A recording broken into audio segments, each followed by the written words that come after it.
my other thought is, um, so I've been talking about Dr. Saul Griffiths, who's a guy I went to Berkeley with, and his project is Electrify Australia, or his project. He's written for, and he was actually on ABC television a couple of weeks ago, and he said, and they asked him how is he going to do it, and he said, well, okay, and he's got all the stats and he's got all the knowledge. I think he'll be fantastic for you, Lisa and Herman. He's based now back in south of Sydney, in a place near Wollongong.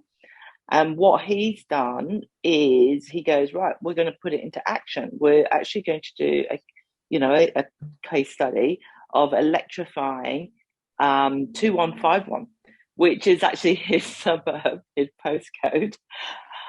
So he's talking to everybody from town planning to, and I think that's a really fantastic case study for him to speak, because he talks on programs like the Australia Institute and quite a few big think tanks, and he's got all the numbers, as well. And how does that mean? What does that mean on a local level?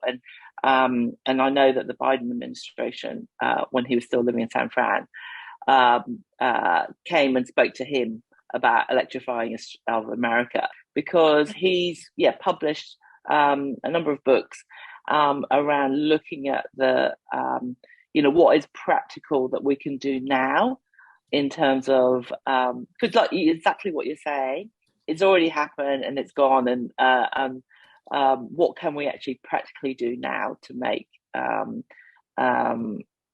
make a difference? We can't change the world, but we do actually have the resources, and it's working, and he's like going, right, I'll work with the people that are the willing, and we will electrify this whole community to show it works. And that's solar, that is electric vehicles, turning steel production in that part of Wollongong. Is actually used to be a major steel manufacturing base for Australia, and they closed it down and shipped it all to overseas for production, India and China.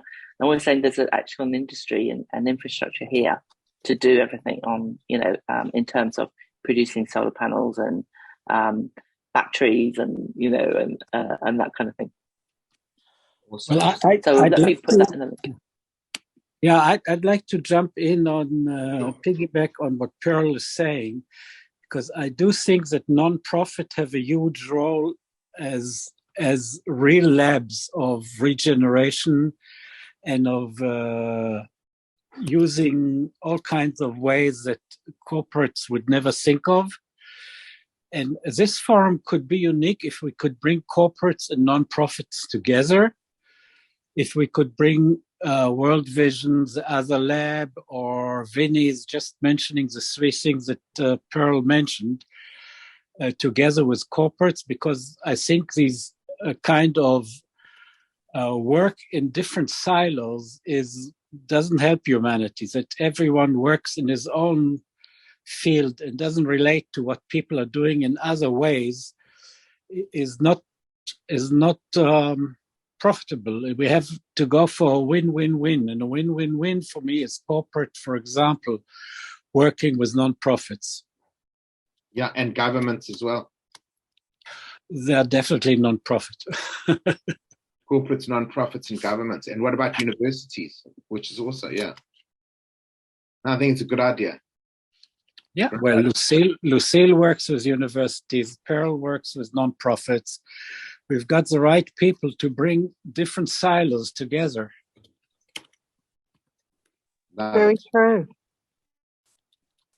So the way to do that, I assume, is through having these discussions and actually bringing the relevant decision makers to the table. The question is how we do that, and I think that's the question for our digital market. It's always the question of why invest the time in sharing, in pulling other people together.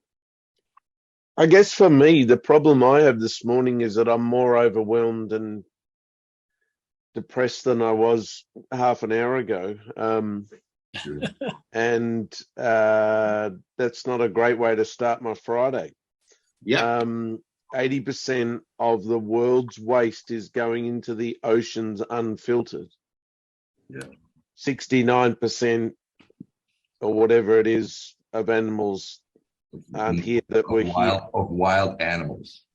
1/3 of the world's diesel is used in transporting waste. I mean, just those three statistics are completely. I mean, I knew that one already, but I just added. While we're saying we have to reduce CO2 by in the next 8 years by 50%, we're actually adding 12% in that same time. Just to add another one, yes. Yeah, and then we've got just the issue of the methane that's going to be captured and is never going to be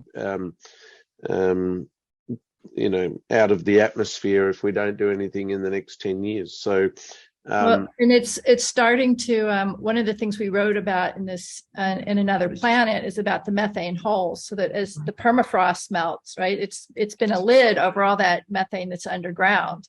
And so it's now just exploding in these big craters, and so it lets itself out. It doesn't even need us to use it anymore. I think what is there a way in which we can actually say, yeah, we'll be doing this, but you don't really want to leave the weekend, you leave the forum. No one does. Like, oh, well, we're depressed now, nothing's going to happen, the world's going to end.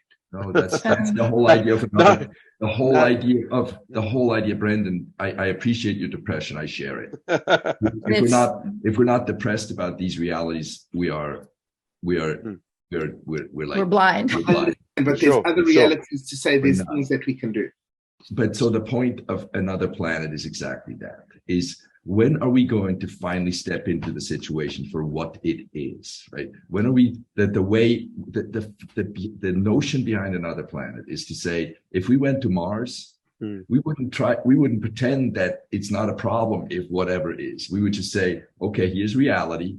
What the heck are we going to do to fix it, right? We got to get air oriented. Okay, are there chemical interventions we can take? Are there biological things we can do? Whatever, we would go to it, right, with a complete consciousness that says we have to rebuild this thing, or we have to create it as something where humans can actually exist. So that was the idea behind the conversation that Adrian, Lisa, and I had around this kind of construct that says, how can we unleash that human spirit, that kind of inspiration that comes natural when we step onto an unfamiliar place that needs to be fixed? We just I think that's great. That's a positive thing, because we're doing some, and that's how you should, my view is that's how you really want to end, because if you're actually gonna end with the note that the world's gonna end, you're going to sort of no, that's not where we're going to start, and that's not where we're going to end. It's also not the place to end either. No. Yeah. The idea. Go ahead. I don't want to end there, but I look at this from a point.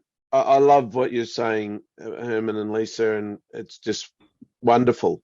The thing that I find most distressing is that in literally every other realm of life, whether it's sport or business or even people's personal lives, if they were confronting this situation, they would take action straight away, and they would say, how can I run faster? How can I make my football team better? How can I do whatever it is, my city better, whatever. The person in the burning house, right? And that is embedded